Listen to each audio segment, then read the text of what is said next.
Assalamualaikum warahmatullahi wabarakatuh. Selamat datang di channel Bicara Saja. Sebelum lanjut ke cerita, tulis sholawat dulu di komentar ya, agar kelak kita mendapatkan syafaat di akhirat nanti. Amin.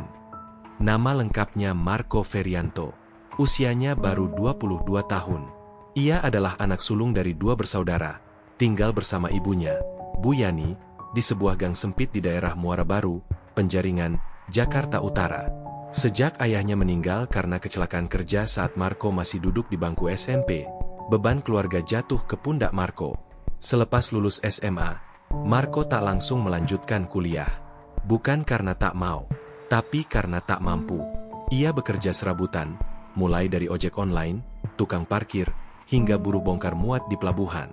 Suatu hari, seorang teman lamanya, Dimas, datang dengan kabar yang terdengar menggiurkan. Dimas baru pulang dari Kamboja dan membawa banyak uang.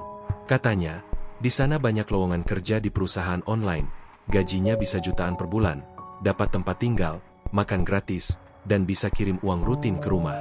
Mata Marco berbinar. Ia tahu betul betapa ibunya menahan lapar agar dua anaknya tetap bisa makan. Ia ingin membalas semua itu. Gue bisa bantuin, Mar. Gampang kok masuknya. Lu tinggal kirim paspor sama foto. Tiket gua yang urus, kata Dimas. Tanpa pikir panjang, Marco mengiyakan. Bu Yani sempat ragu. Ia sudah sering mendengar cerita soal anak muda yang tertipu kerja ke luar negeri. Tapi Marco meyakinkannya.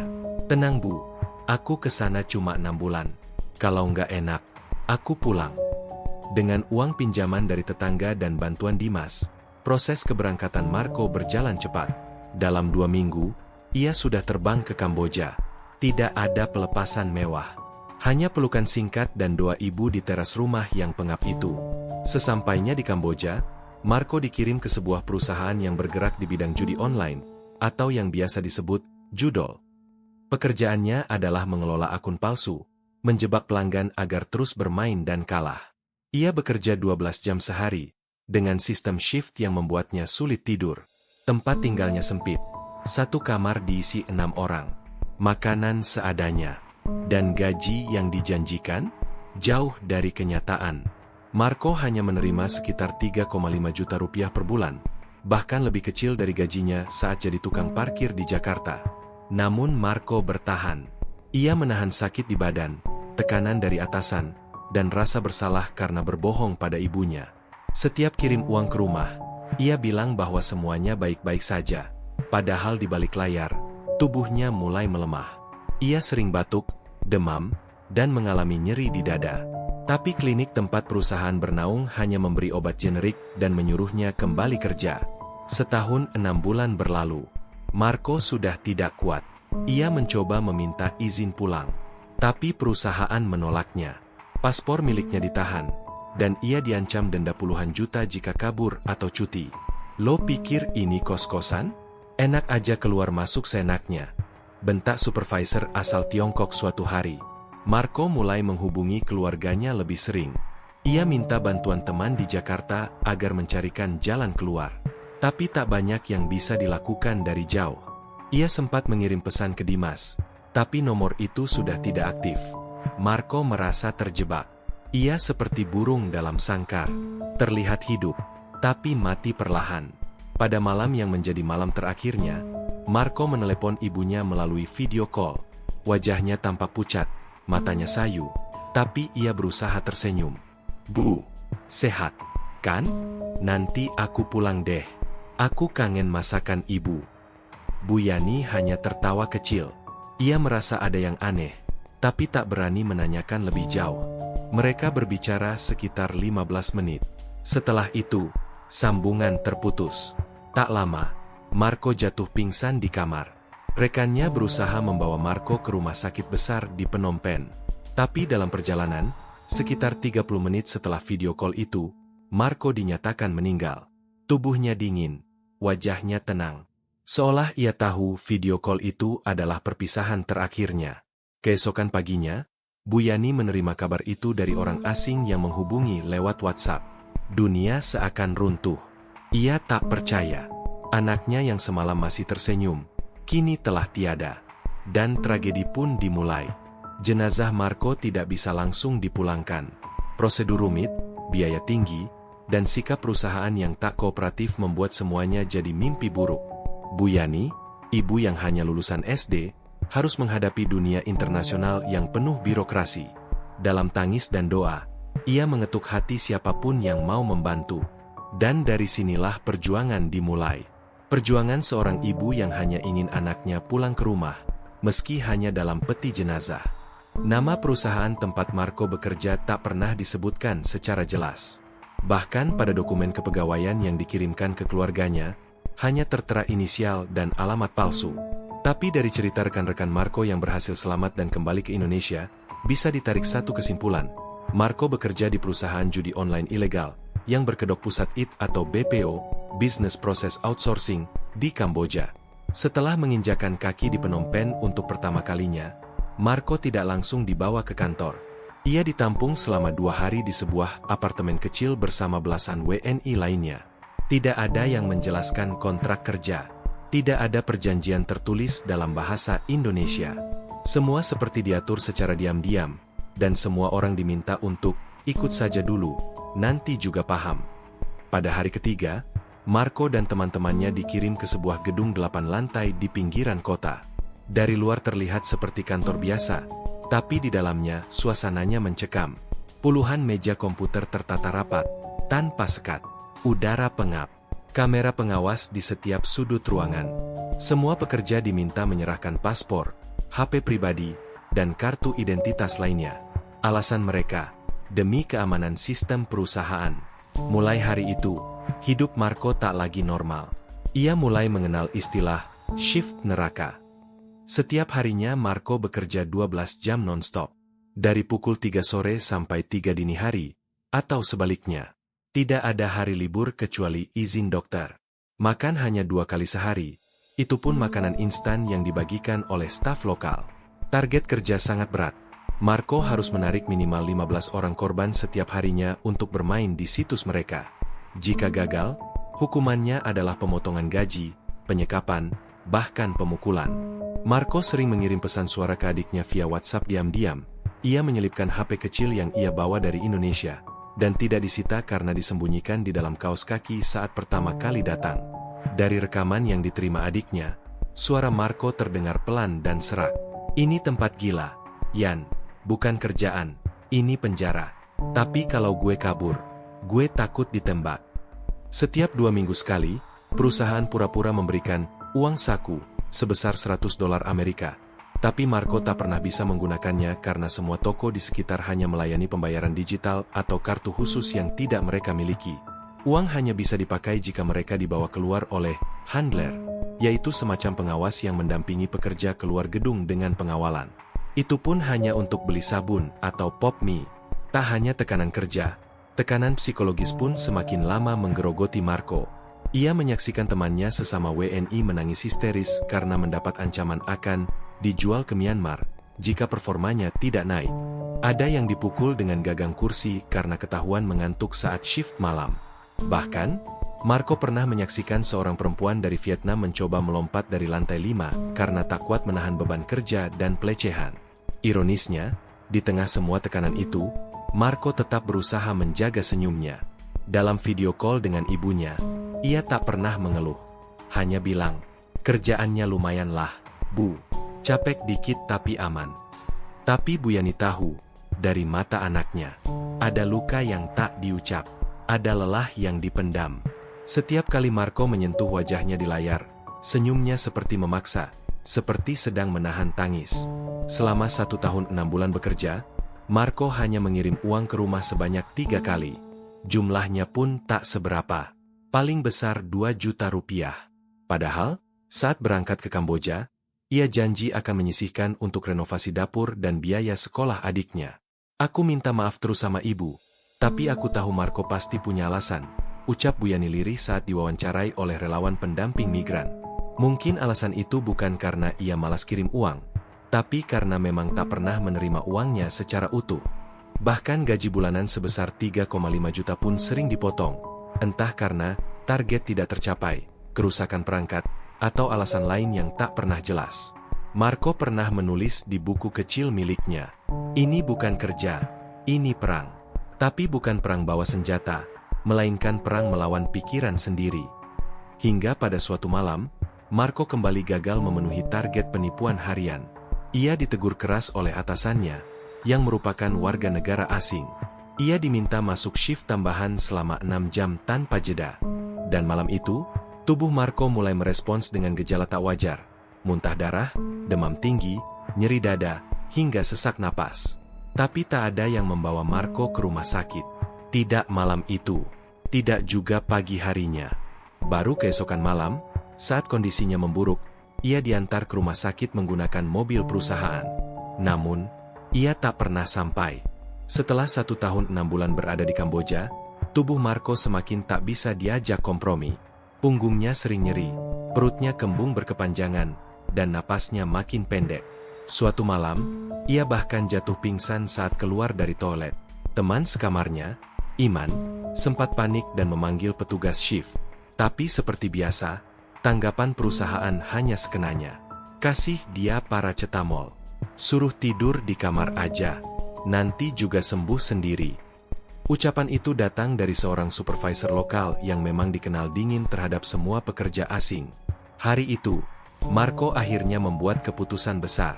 Ia menulis surat permintaan pulang, mengetik rapi di komputer kantor, dan menyisipkannya di meja HR, Human Resource, sambil menyampaikan secara langsung ke salah satu petugas. Dalam surat itu, Marco menyatakan bahwa kondisinya sudah tidak sehat, bahwa ia ingin kembali ke Indonesia untuk berobat, dan berjanji akan menyelesaikan proses administrasi sesuai ketentuan. Namun, tanggapan HR hanya satu kalimat, "Permintaan Anda ditolak.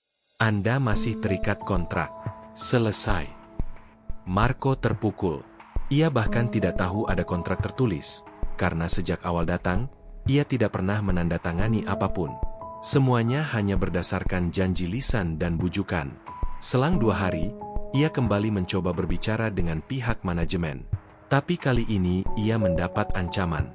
"Kalau lo maksa pulang, kita potong gaji lo 2 bulan, dan lo kena blacklist.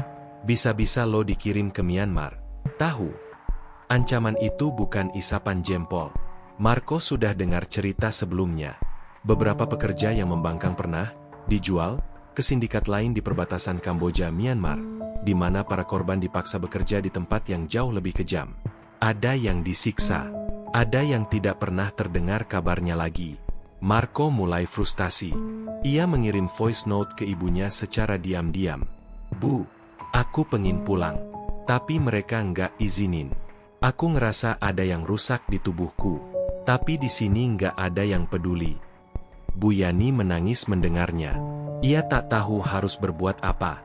Ia hanya ibu rumah tangga, tidak paham hukum, tidak tahu cara menghubungi kedutaan, bahkan tidak tahu pasti alamat anaknya di Kamboja. Dalam kebingungan, ia mencari-cari informasi di media sosial, bergabung di grup-grup WNI di luar negeri, dan mulai membagikan kisah Marco. Dari situlah nama Marco mulai dikenal. Seorang relawan kemanusiaan bernama Kak Anya, yang tergabung dalam organisasi penyelamatan TKI ilegal, menghubungi Bu Yani. Ia bilang akan mencoba melacak keberadaan Marco dan menghubungi pihak KBRI di Phnom Penh. Tapi semua proses itu butuh waktu. Dan di tengah itu semua, Marco makin memburuk. Ia mulai muntah darah. Nafasnya sering tersengal-sengal. Tidur pun hanya bisa berbaring miring sambil menahan nyeri. Teman-teman sekamarnya sempat mengusulkan agar Marco dibawa paksa ke rumah sakit. Tapi perusahaan menolak, dengan alasan, "Kami akan evaluasi kesehatannya sendiri. Kalau dia pingsan total, baru kami urus." Beberapa hari kemudian, Marco kembali mencoba upaya terakhir. Ia menulis surat dengan tangan sendiri. Surat pendek yang menyayat hati, lalu meminta tolong agar rekannya mengirimkan surat itu lewat media sosial. "Nama saya Marco Ferianto. Saya WNI. Saya sakit. Saya ingin pulang. Tolong bantu saya." Surat itu akhirnya menyebar di grup migran Facebook, Twitter, bahkan Instagram. Sejumlah aktivis mulai membagikan kisahnya. Namun, seperti banyak kasus lain, semua menjadi ribet ketika harus berurusan dengan hukum antar negara dan keberadaan yang tidak tercatat resmi. Marco sendiri makin pasrah. Dalam video call terakhir bersama ibunya, ia berkata, "Kalau nanti aku pulang, Bu, tapi nggak jalan sendiri, Ibu jangan kaget ya." Bu Yani saat itu tak mengerti maksudnya. Tapi sekarang, kata-kata itu seperti bom yang meledak di kepalanya. Hari-hari menjelang kematian Marco terasa panjang. Ia lebih banyak tidur, lebih sering diam. Makan pun tak lagi doyan. Hanya kopi sachet dan air mineral. Bahkan saat teman sekamarnya ulang tahun, dan ada sedikit kue dari luar, Marco hanya tersenyum dan berkata, "Gue pengin banget makan tumpeng ibu gue, tapi kayaknya nggak sempat." Hingga akhirnya, malam itu tiba. Marco meminta izin keluar ruangan lebih awal. Ia bilang ingin istirahat. Sekitar pukul 11 malam, ia menelpon ibunya via WhatsApp video call. Wajahnya benar-benar pucat. Matanya sudah tidak secerah biasanya. Tapi senyumnya tetap dipaksakan hangat. "Bu, sehat ya? Maaf ya, aku belum bisa kirim uang bulan ini." "Nggak apa-apa, Nak. Ibu cuma pengen kamu sehat. Itu aja. Doain aku ya, Bu." Itu adalah kalimat terakhir Marco. 30 menit setelah sambungan ditutup, Marco pingsan di dalam kamar mandi. Teman-temannya panik. Ia dibawa ke rumah sakit, tapi mobil perusahaan baru bergerak setelah 45 menit berlalu. Dalam perjalanan itulah, denyut nadi Marco berhenti. Tubuhnya tak lagi bergerak. Matanya menutup. Dan napas terakhirnya berhenti, jauh dari tanah kelahirannya. Malam itu, suasana kamar sempit tempat Marco tinggal terasa lebih sunyi dari biasanya. Udara di dalam ruangan pengap, kipas angin kecil yang tergantung di sudut tembok hanya berputar malas. Di sekelilingnya, teman-teman sesama pekerja duduk terdiam, beberapa di antaranya pura-pura tidur, bukan karena mengantuk, tapi karena lelah dengan hidup yang seperti tak punya harapan. Marco sedang duduk bersandar di tembok, dengan handphone kecil di genggamannya. HP itu bukan milik perusahaan, melainkan milik pribadinya yang ia sembunyikan sejak pertama kali menginjakan kaki di Kamboja. HP itulah yang menjadi jendela satu-satunya penghubungnya dengan dunia luar, terutama dengan ibunya, Bu Yani, wanita sederhana yang hidup dari menjahit baju dan berjualan gorengan di gang sempit Jakarta Utara. Pukul menunjukkan pukul 22.59 waktu Phnom Penh. Marco mengirim pesan singkat ke ibunya. "Bu, bisa video call sebentar?" Tak sampai 2 menit, panggilan video tersambung. Layar HP memperlihatkan wajah Bu Yani yang sedang duduk di ruang tamu rumah kontrakan mereka. Wajahnya cemas, rambutnya digelung seadanya, dan di belakangnya, televisi menyala menampilkan berita lokal. "Marco, Nak, kamu sehat, kan?" Suara Bu Yani terdengar lirih, namun penuh kehangatan. Marco tersenyum, meskipun senyuman itu terasa getir. Wajahnya tampak pucat, matanya sayu. Napasnya terlihat berat meski ia berusaha menutupinya. "Iya, Bu, sehat kok," jawabnya pelan. "Kenapa malam-malam begini telpon?" tanya Bu Yani lagi. Marco menghela napas. Ia menoleh ke kiri dan kanan, memastikan tak ada kamera pengawas yang menyala terang. "Nggak apa-apa, aku cuma kangen aja. Lama nggak lihat ibu." Bu Yani tersenyum. "Ibu juga kangen kamu. Nak, kamu udah makan?" Marco mengangguk kecil. "Udah, tadi makan mie sama telur. Enak kok." Padahal yang dimakannya tadi siang hanya bubur encer dengan sisa kerupuk yang sudah melempem. Tapi seperti biasa, ia tidak ingin ibunya khawatir. "Bu," kata Marco pelan, "kalau nanti aku pulang, ibu mau masakin aku sayur asem sama ikan asin, ya?" Bu Yani tertawa kecil, tapi dalam hatinya ada rasa tidak enak. Seolah firasat buruk berbisik halus di telinganya. "Tentu dong. Ibu masakin spesial. Pakai pete, sambal, sama nasi hangat. Kamu pasti lahap makannya."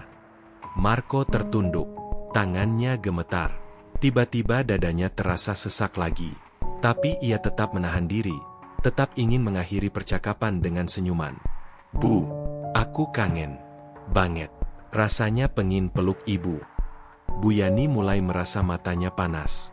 Ia tidak tahu kenapa, tapi ada sesuatu dalam tatapan Marco yang membuat jantungnya seperti diremas. "Marco, kamu kenapa? Mukamu pucat banget. Kamu sakit, ya?" tanya Bu Yani panik. Marco menggeleng pelan. Nggak apa-apa, Bu. Cuma kecapean. Nanti juga sembuh. Lalu hening. Beberapa detik, tak ada suara. Hanya saling menatap melalui layar kecil itu. Bu, ucap Marco lagi. Kali ini suaranya nyaris seperti bisikan. Kalau aku nggak bisa pulang sendiri nanti, jangan marah, ya. Bu Yani mengernyitkan dahi. Apa maksud kamu, Nak? Marco tersenyum. Senyum yang seakan berusaha menenangkan, padahal justru menggetarkan jiwa. Enggak, Bu. Aku cuma ngomong aja. Doain aku ya, Bu. Doain yang terbaik. Sebelum Bu Yani sempat bertanya lebih jauh, panggilan tiba-tiba terputus.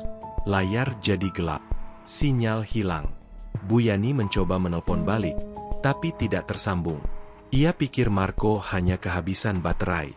Namun malam itu, jantung Bu Yani berdegup lebih kencang dari biasanya. Ia tidak bisa tidur.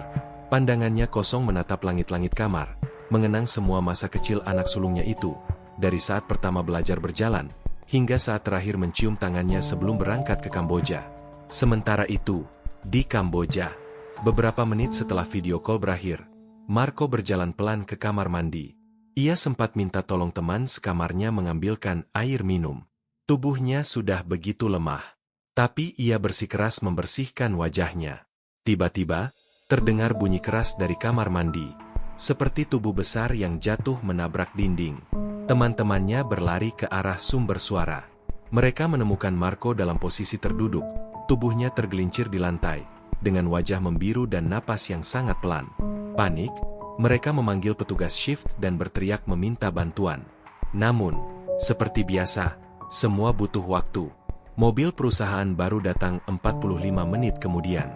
Marco digotong ke dalam mobil oleh 2 petugas. Dalam perjalanan menuju rumah sakit, ia tak lagi sadarkan diri. Dan sekitar pukul 1.30 dini hari, tubuh Marco mulai dingin. Detak jantungnya berhenti. Pagi harinya, HP kecil yang digunakan Marco untuk berkomunikasi dengan ibunya ditemukan oleh seorang temannya. Ia memberanikan diri membuka dan mencari kontak, "Ibu." Ia lalu mengirim pesan dengan satu kalimat, "Bu, Marco sudah nggak ada." Bu Yani membacanya dan langsung menjerit. Tetangga-tetangga berlarian datang. Dunia seakan hancur dalam sekejap. Wanita itu merosot di lantai, menangis tanpa suara. Semalam, ia masih melihat wajah anaknya. Hari ini, anak itu telah pergi, untuk selamanya. Pukul 23.30 waktu Phnom Penh. Seisi kamar masih diliputi keheningan setelah Marco mengakhiri video call dengan ibunya. Teman sekamarnya, Roni, diam-diam mencatat waktu. Ia tahu betul, setiap kali Marco menghubungi ibunya, selalu ada perubahan di wajahnya, entah senyum pahit, atau diam penuh makna. Tapi kali ini, ada yang berbeda. Ada kesan seolah Marco baru saja berpamitan. "Bro, lu nggak apa-apa?" tanya Roni, saat melihat Marco kembali duduk di sudut ruangan, bersandar pada dinding dengan tangan memegangi perut. Marco hanya mengangguk pelan. Matanya menatap kosong ke langit-langit ruangan. Keringat dingin mulai membasahi pelipisnya. Nafasnya tersengal, dan tubuhnya mulai menggigil. Roni makin cemas. Ia menghampiri Marco, menepuk-nepuk bahunya. "Lu pucat banget, Marco. Mau gue panggilin tim shift?" Marco menggeleng. "Nggak usah. Cuma capek dikit." Tapi 10 menit kemudian, tubuh Marco mulai goyah. Ia berdiri perlahan, ingin ke kamar mandi. Tapi baru 3 langkah berjalan, ia terhuyung dan roboh ke lantai. Tubuhnya jatuh ke depan, membentur ubin keras. Darah segar keluar dari mulutnya. Jeritan langsung terdengar dari dalam kamar.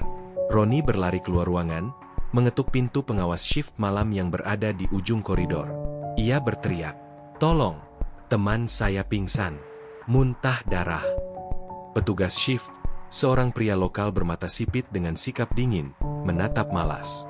"Kenapa tidak langsung dibawa ke klinik saja?" katanya sambil mengangkat bahu. "Kami butuh kendaraan. Tolong telepon ambulans," bentak Roni. Tapi jawaban yang didapat malah membuat darahnya mendidih. "Kita tidak pakai ambulans. Kalau dia masih hidup, bawa saja ke mobil perusahaan. Kalau sudah mati, kirim laporan besok pagi." Itulah aturan di gedung itu. Nyawa manusia bukan prioritas, apalagi WNI yang hanya dianggap alat kerja. Pukul 23.55, Marco masih tergeletak di lantai kamar. Wajahnya semakin pucat, keringat membanjiri tubuhnya. Beberapa teman menyelimuti tubuhnya dengan kain seadanya. Salah satu dari mereka mencoba memeriksa denyut nadi, dan mulai menangis. Dia dingin, bro. Tangannya dingin banget. Mobil perusahaan baru datang pukul 00.20, hampir 45 menit setelah Marco tergeletak. Petugas hanya membawa selimut dan selembar tikar plastik. Tanpa tandu, tanpa peralatan medis. Marco digotong seperti karung oleh 2 orang petugas. Kepala Marco sempat rantuk pintu mobil, menambah luka di pelipisnya. Perjalanan ke rumah sakit memakan waktu 25 menit. Jalanan kota Phnom Penh yang malam itu sepi justru terasa begitu panjang bagi tubuh Marco yang tak lagi sadar. Tak ada sirene. Tak ada yang memberi ruang. Pukul 00.45, Marco sampai di rumah sakit. Tapi tidak langsung diterima. Salah satu perawat lokal menghampiri mobil. Ia melihat kondisi Marco lalu bertanya, apakah ini pasien resmi atau ilegal? Petugas perusahaan menjawab dengan cuek, pekerja. Belum registrasi. Tidak punya asuransi. Perawat menggeleng. Kami butuh data. Tidak bisa langsung ditangani. Harus ada yang tanda tangan biaya. Kalau gitu biar dia tunggu di luar dulu. Dia mungkin sebentar lagi sadar, kata petugas itu sambil mengangkat bahu. Marco masih di dalam mobil, terbaring di jok belakang, dengan selimut tipis dan napas yang kini makin jarang terdengar. Matanya tak lagi membuka. Bibirnya biru. Darah mulai merembes dari hidung. Akhirnya, seorang relawan rumah sakit yang kebetulan sedang lewat mendekat. Ia membuka pintu mobil dan terkejut. This man is not breathing. Tim medis langsung berlarian keluar. Mereka membawa tandu dan memindahkan Marco ke ruang UGD. Namun, segalanya sudah terlambat. Pukul 1.30, dokter menyatakan Marco telah meninggal dunia dalam perjalanan. Penyebab kematian sementara, shock sepsis akibat infeksi organ dalam dan gagal napas akut. Tubuh Marco dibaringkan di ruang pendingin jenazah, diselimuti kain putih. Di meja sebelahnya, hanya ada satu dokumen kecil dari perusahaan bertuliskan nama, Marco Ferianto, kewarganegaraan, Indonesia, status, karyawan, keterangan, meninggal setelah sakit. Tak ada keterangan soal riwayat medis, tak ada surat kematian resmi dari perusahaan, tak ada nomor paspor, apalagi nomor keluarga untuk dihubungi. Berita meninggalnya Marco baru sampai ke ibunya keesokan harinya lewat pesan WhatsApp dari teman sekamarnya. Bu Yani membaca pesan itu sambil berdiri di dapur. Seketika tubuhnya limbung dan terjatuh. Ia menggenggam HP-nya erat, menangis meraung-raung. Tangannya menggigil, dan hanya satu kalimat yang ia ulangi terus-menerus. Ya Allah, Marco, anak ibu, Marco. Keesokan harinya, akun Instagram Miss Yuni yang sering menangani pemulangan jenazah WNI dari luar negeri mulai mengunggah foto Marco, disertai caption, "Kami menerima laporan bahwa satu lagi WNI, Ananda Marco Ferianto, 22, warga Jakarta Utara, meninggal dunia di Phnom Penh, Kamboja. Keluarga telah menghubungi kami untuk membantu proses pemulangan jenazah. Kami mohon doa dan dukungan dari seluruh masyarakat Indonesia." Unggahan itu viral. Ratusan komentar membanjiri. Banyak yang mendoakan, banyak pula yang geram. Kerja apa kayak begituan? Kenapa negara nggak bisa lindungi anak-anak mudanya?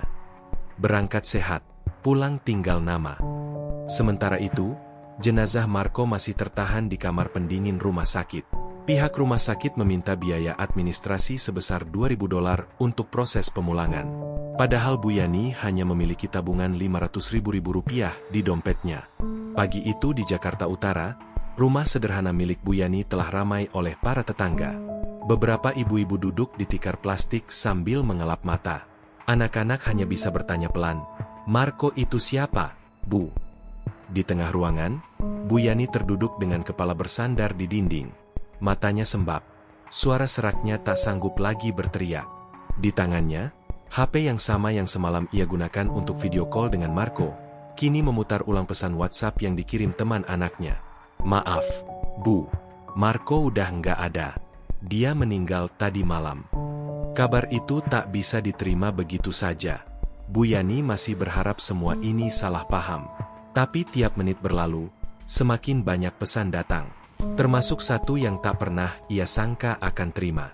Selamat pagi Ibu, kami dari Rumah Sakit Phnom Penh.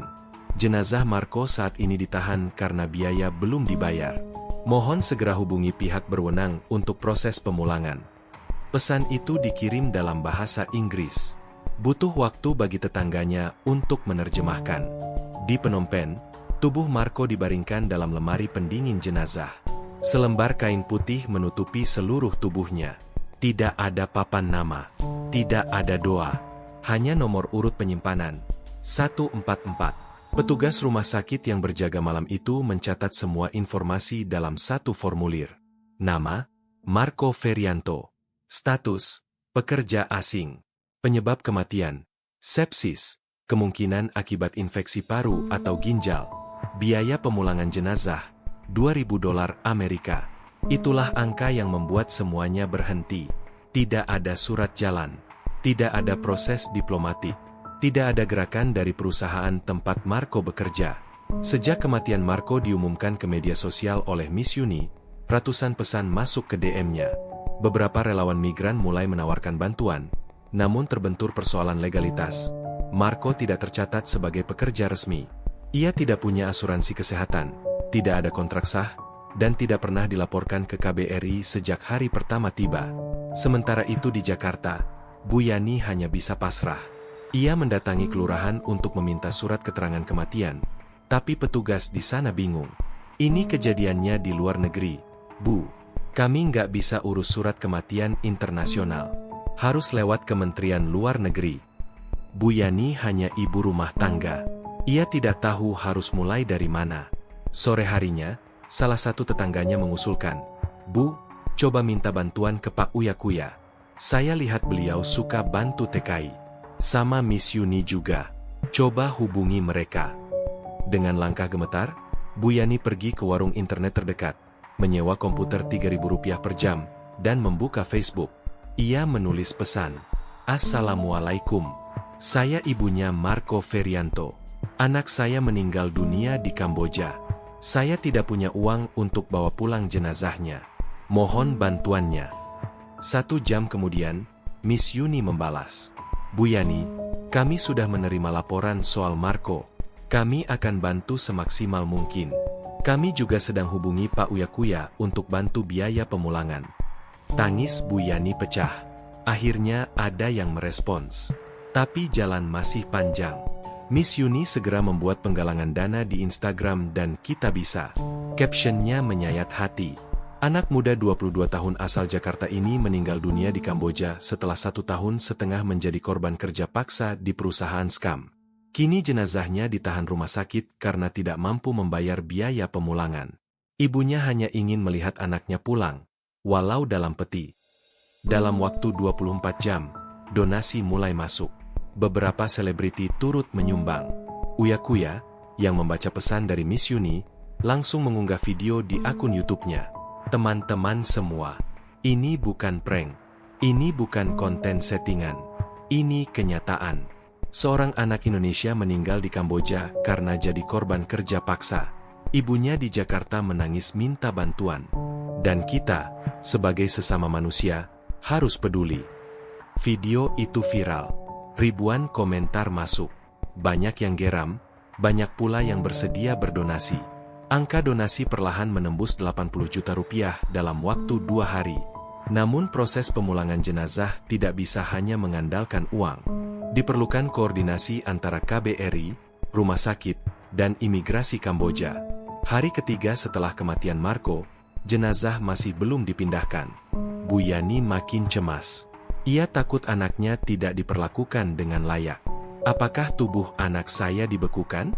Apakah dikafani? Apa mereka sudah tahu agamanya? Tanyanya dalam tangis kepada Miss Yuni via telepon. Miss Yuni menjawab lembut, Bu Yani, tenang ya. Kami sudah kirim orang ke rumah sakit. Kami pastikan jenazah Marco diperlakukan dengan layak. Kami juga sudah minta agar disucikan menurut ajaran Islam. Namun tekanan tetap besar. Rumah sakit meminta tambahan dokumen, surat identitas keluarga, bukti hubungan darah, dan surat keterangan dari KBRI Phnom Penh.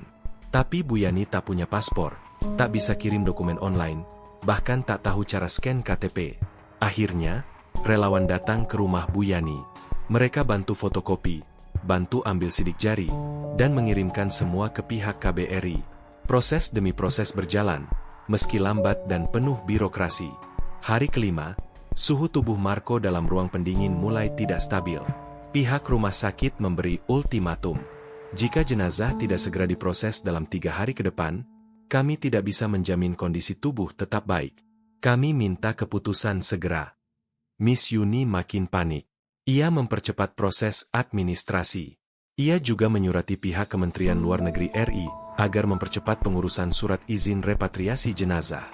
Di tengah itu semua, Bu Yani hanya bisa duduk bersimpuh di lantai rumah. Ia tidak tidur, tidak makan, hanya mengulang-ulang satu kalimat. Tolong pulangkan anak saya. Saya cuma ingin lihat wajahnya untuk terakhir kali. Hari ke-6 setelah kematian Marco Ferianto, suhu tubuh jenazah di ruang pendingin mulai naik. Rumah sakit Phnom Penh sudah mengirim 3 kali surat peringatan ke pihak yang menangani. Intinya jelas, jika biaya dan dokumen tidak segera lengkap, jenazah akan dikremasi secara administratif. Miss Yuni membaca surat itu dengan jantung berdegup. Ia tahu, kremasi bukanlah tradisi Islam. Jika terjadi, berarti jenazah Marco tak akan bisa dipulangkan, tak bisa dimakamkan secara layak. Ia langsung menelpon KBRI. Pak, mohon dipercepat semua administrasinya. Keluarga sudah kumpulkan semua dokumen. Uang donasi juga sudah mencukupi. Tolong jangan biarkan jenazah Marco dikremasi. Pejabat KBRI menjawab dengan suara diplomatis. Baik Bu Yuni, kami sudah koordinasi. Namun proses clearance dari imigrasi Kamboja agak ketat karena korban tidak terdata secara resmi di sistem pekerja legal. Kami butuh surat dispensasi dari rumah sakit dan legalisasi surat keluarga di Indonesia. Disinilah letak masalahnya. Marco masuk ke Kamboja tanpa jalur resmi. Ia bekerja di bawah tangan. Tidak ada asuransi. Tidak ada dokumen kerja sah. Bahkan paspornya disita oleh perusahaan saat pertama tiba.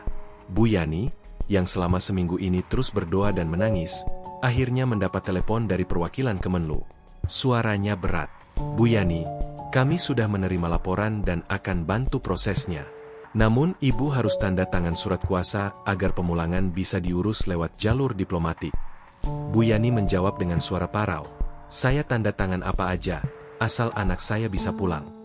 Di Phnom Penh, Miss Yuni mengatur semua dokumen untuk diajukan ke Direktorat Imigrasi dan Kementerian Kesehatan Kamboja. Di antaranya, surat kematian dari rumah sakit, surat keterangan WNI dari KBRI, surat kuasa keluarga, bukti transfer biaya pemulangan, dokumen pengantar dari relawan. Namun proses tak semulus harapan. Salah satu pejabat lokal mempersulit. Kalau jenazah tidak punya paspor, kami butuh konfirmasi wajah. Harus ada tes DNA atau sidik jari yang cocok. Relawan menunjukkan foto Marco saat hidup, disandingkan dengan foto jenazah yang sudah membiru. Tapi pihak rumah sakit tidak langsung percaya. Di sisi lain, waktu terus berjalan. Di Jakarta, bantuan mulai berdatangan. Seorang pengacara migran menawarkan bantuan hukum. Ia membuat surat resmi yang ditujukan ke Kementerian Tenaga Kerja dan Kemenlu. Berisi desakan agar pemerintah RI segera turun tangan. Uya Kuya juga kembali membuat unggahan. Kalau negara lambat, kita rakyat bantu. Tapi negara harus hadir. Ini anak Indonesia, bukan anak siapa-siapa. Postingan itu meledak. Diangkat oleh media besar. TV nasional mulai meliput. Komentar netizen memanas. Gaji cuma 3 juta, kerja di luar negeri, akhirnya dikubur jauh dari keluarga. Mau sampai kapan korban terus jatuh? Di mana negara ketika rakyatnya dibuang seperti ini? Kalau pejabat yang meninggal di luar negeri, pasti langsung dijemput pakai pesawat. Akhirnya, titik terang muncul. KBRI Phnom Penh mengabarkan bahwa dokumen pemulangan sudah disetujui. Surat jalan jenazah sudah diteken. Peti jenazah akan diterbangkan lewat jalur komersial, dengan biaya sekitar 48 juta rupiah. Sisa uang donasi akan digunakan untuk pengurusan pengawalan dan pemakaman. Miss Yuni mengabari Bu Yani langsung. Bu, alhamdulillah, Marco bisa pulang. Hari Jumat nanti peti akan sampai di Soekarno-Hatta. Bu Yani tidak menjawab. Ia hanya menangis. Histeris. Lalu sujud di atas tikar. Di Bandara Internasional Phnom Penh, sebuah peti jenazah dibungkus kain putih dan bendera merah putih kecil. Ditempeli tulisan, Marco Ferianto, Jakarta Utara, repatriasi WNI. Petugas bandara sempat memandang sinis saat peti dinaikkan ke ruang kargo. Tapi di sisi lain, 3 relawan Indonesia mengiringi dengan doa dan linangan air mata. Di Jakarta, Bu Yani dan keluarga sudah berdiri di bandara sejak pagi. Tubuhnya gemetar. Ia mengenakan kerudung hitam dan membawa sebotol air zam-zam, niatnya untuk membasuh wajah Marco. Pukul 16.20 WIB, pesawat mendarat. Peti jenazah diturunkan dengan hati-hati. Beberapa relawan menahan tangis. Miss Yuni memeluk Bu Yani. Bu, anak ibu sudah pulang. Peti dibuka sedikit, hanya bagian wajah. Wajah Marco terlihat pucat, damai, dengan luka kecil di pelipis. Bu Yani menyentuh pipi anaknya. Suaranya nyaris tidak terdengar. Nak, kamu janji mau makan sayur asem. Kenapa pulang begini? Semua yang hadir menangis. Jenazah Marco dibawa ke rumah duka di Muara Baru, Penjaringan. Ratusan orang sudah menunggu. Ada yang datang hanya karena melihat unggahan di media sosial. Ada yang datang karena pernah mengenal Marco semasa sekolah. Semua memberikan doa. Malam itu, doa tahlil berkumandang. Untuk pertama kalinya dalam 10 hari, Bu Yani bisa tidur meski masih diliputi duka mendalam. Peti jenazah Marco Ferianto telah dimakamkan 3 hari lalu. Kuburnya masih segar. Taburan bunga belum layu. Namun di balik kepergiannya, sesuatu mulai bergulir. Instagram Miss Yuni dan YouTube Uya Kuya dibanjiri pesan. Tapi kali ini bukan hanya ucapan bela sungkawa, melainkan curahan hati dari para WNI yang masih terjebak di Kamboja. Mereka melihat kematian Marco sebagai cermin nasib yang menunggu mereka. Salah satunya adalah pesan dari akun bernama Dara WNI 88. Saya kerja di tempat yang sama dengan Marco. Kami satu perusahaan. Dia sering bantu saya. Sekarang saya takut. Tolong bantu saya pulang. Pesan-pesan serupa berdatangan. Ada yang mengaku sedang disekap, dipaksa kerja, bahkan diancam akan dibuang ke laut kalau ketahuan minta tolong. Banyak dari mereka sudah menyerahkan paspor ke HR perusahaan, dan tak bisa kabur. Miss Yuni langsung membuat unggahan baru. Setelah kasus Marco, kami menerima lebih dari 40 pesan dari para WNI yang masih tertahan di Kamboja. Beberapa disiksa, beberapa tidak digaji berbulan-bulan. Tolong bantu kami menyuarakan ini. Kabar ini ditangkap oleh salah satu jurnalis investigasi. Ia kemudian menelusuri akun-akun yang mengirimkan pesan, dan menemukan pola mengejutkan. Sebagian besar berasal dari kota Phnom Penh dan Sihanoukville. Banyak yang bekerja di perusahaan online tidak jelas, tanpa nama resmi. Mereka masuk lewat jalur wisata, lalu dipaksa kerja dengan dalih membayar utang tiket. Gaji hanya 3 juta 5 juta rupiah per bulan, dengan jam kerja 12-16 jam. Jika sakit, mereka dibiarkan tanpa perawatan. Salah satu pengakuan paling mengejutkan datang dari akun anonim bernama Survivor Kamboja. Ia mengirim rekaman suara ke Miss Yuni. Saya dulu satu shift sama Marco. Dia anak baik, nggak neko-neko. Tapi dia sempat batuk berdarah 3 bulan terakhir. Setiap kali minta libur, ditolak. Waktu dia mulai muntah darah, kami udah tahu itu parah. Tapi kami semua takut minta tolong. Marco pernah bilang, kalau gue mati, tolong kabarin nyokap gue ya. Sekarang saya takut. Satu teman kami lagi sudah 2 hari nggak bangun. Dia demam tinggi, tapi HR bilang itu cuma flu. Saya cuma bisa doa, jangan sampai dia nasibnya kayak Marco. Rekaman itu viral. Netizen mulai menyadari bahwa kasus Marco bukan yang pertama, dan bukan yang terakhir. Di Jakarta, Bu Yani perlahan mulai kembali ke rutinitas. Tapi rumahnya tak pernah sepi. Setiap hari ada saja yang datang. Entah wartawan, aktivis, atau keluarga korban lain yang ingin tahu lebih jauh. Suatu sore, Seorang ibu datang dari Bekasi. Ia memperkenalkan diri. Saya ibu dari Dandi. Anaknya berangkat ke Kamboja tahun lalu. Juga diajak temannya. Sejak 6 bulan lalu nggak ada kabar. Baru tahu soal Marco dari TV. Makanya saya datang ke sini. Siapa tahu ibu bisa bantu saya hubungi Miss Yuni. Bu Yani memeluknya erat. Tangis mereka menyatu. Dua ibu dengan nasib serupa. Anak hilang di negeri orang. Malam itu, Miss Yuni mengadakan live Instagram bersama Uya Kuya dan jurnalis investigasi. Judulnya, WNI Terjebak Neraka Kamboja. Mereka menampilkan chat dan video call korban yang masih hidup. Foto-foto kamar sempit tempat para WNI tinggal. Screenshot gaji yang dipotong terus-menerus karena denda perusahaan. Pengakuan disiksa jika tidak mencapai target kerja. Salah satu yang paling menyayat adalah pengakuan wanita bernama Liana, 24 tahun. Saya kerja 16 jam sehari. Kalau salah kirim data, saya dicambuk. Kalau saya menolak, mereka ancam kirim saya ke ruang gelap. Banyak yang gak balik dari situ. Saya tahu Marco. Dia anak baik. Tapi dia terlalu jujur. Dia sering bilang ke HR, saya pengen pulang. Saya udah cukup kerja di sini. Mungkin karena itu dia dijadikan contoh. Publik meledak. Hashtag selamatkan Wikamoba trending di media sosial. Petisi online yang dibuat oleh komunitas migran sudah ditandatangani 300.000 orang dalam 2 hari. Komnas HAM, Kemenlu, bahkan Bareskrim mulai buka suara. Pemerintah RI mengumumkan akan mengirim tim investigasi ke Kamboja. Tapi sayangnya, ini bukan proses cepat. Butuh koordinasi lintas negara dan data pasti lokasi para korban. Uya Kuya membuat permohonan khusus.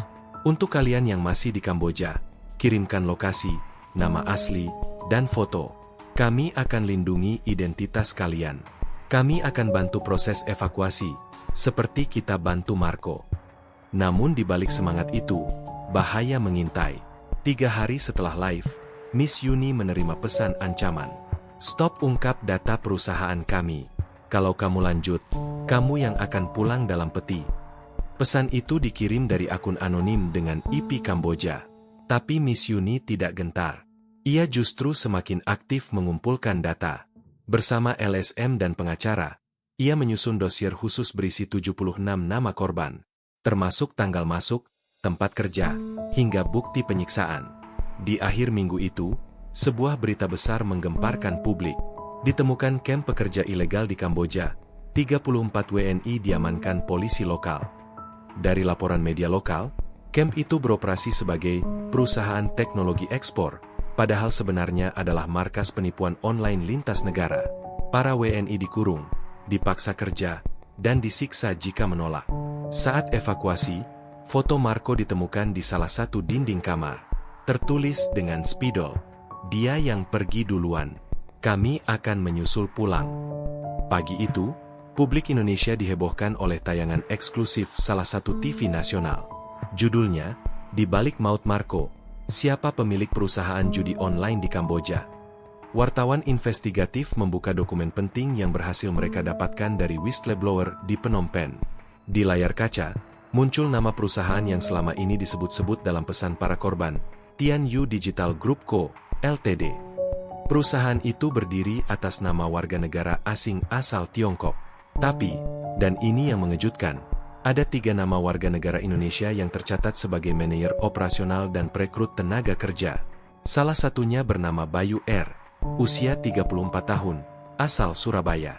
Bayu dulunya juga buruh migran. Tapi setelah dipercaya menjadi supervisor oleh pemilik perusahaan Tiongkok, ia naik posisi menjadi rekruter. Dialah yang berperan penting mendatangkan anak-anak muda Indonesia, termasuk Marco. Dari laporan whistleblower, Bayu menggunakan akun Facebook dan TikTok dengan nama samaran kerja luar negeri 88, menawarkan kerja resmi di bidang teknologi, gaji besar, dan fasilitas lengkap.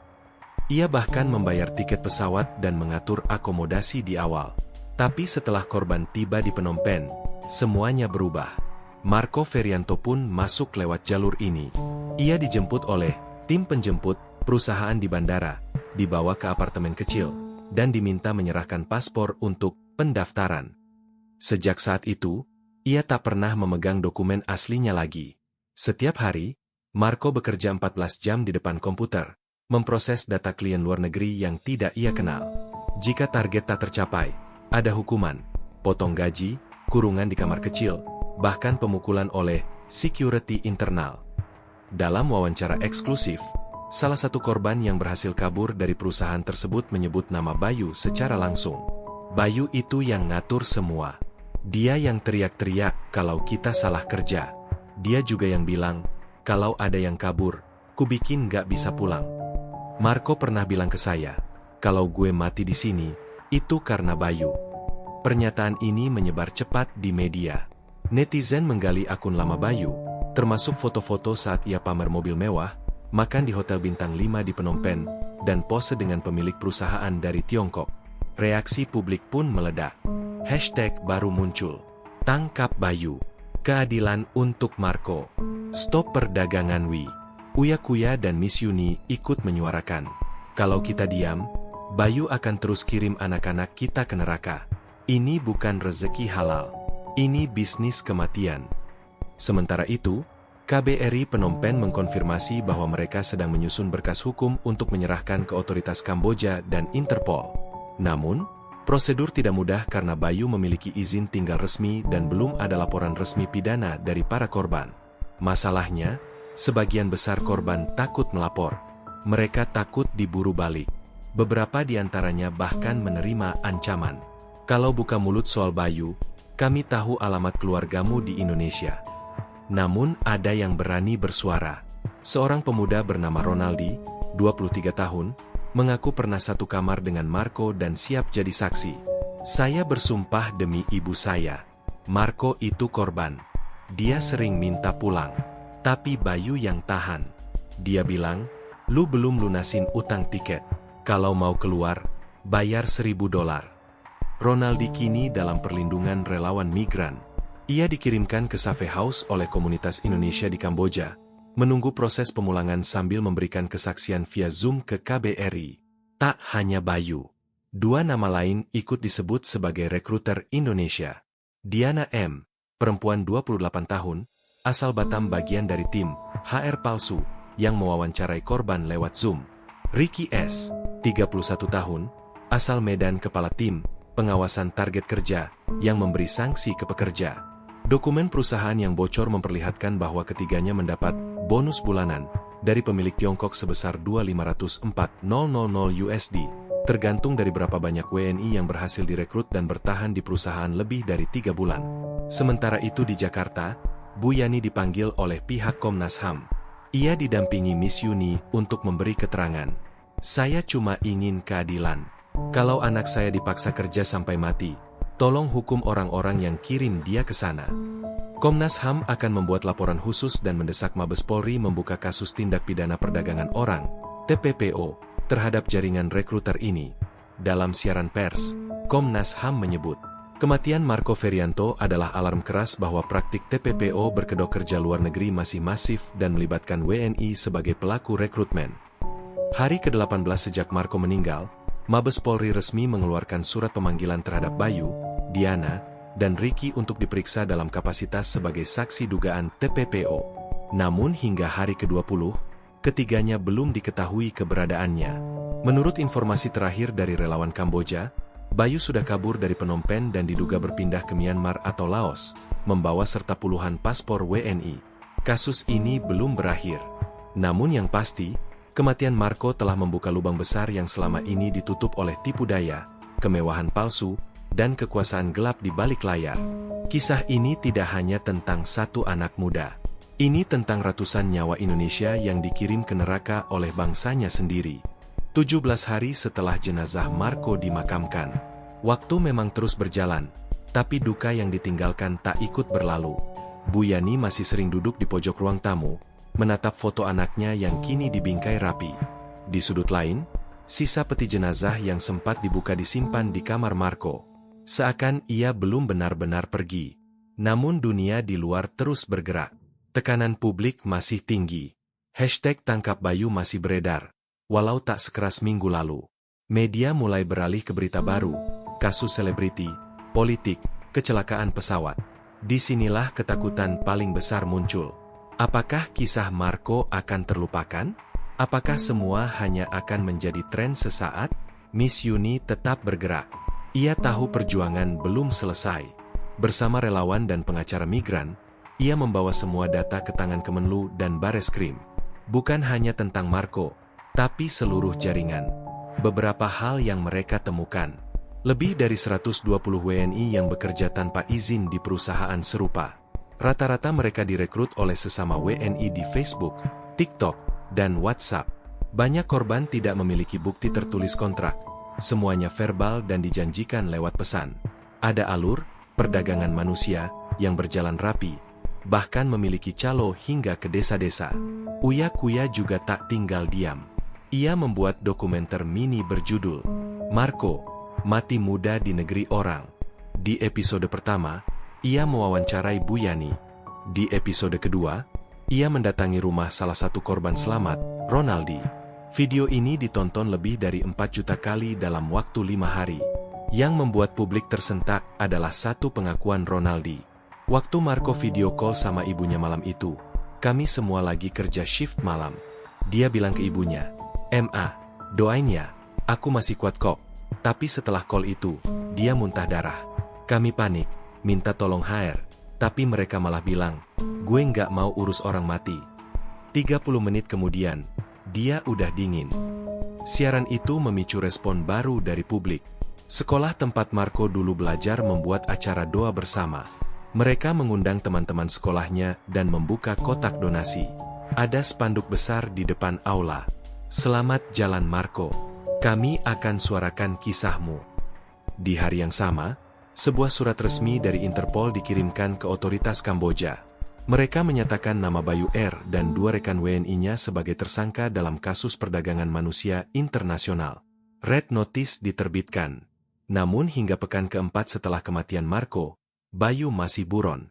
Terakhir terlihat di Laos menggunakan identitas palsu.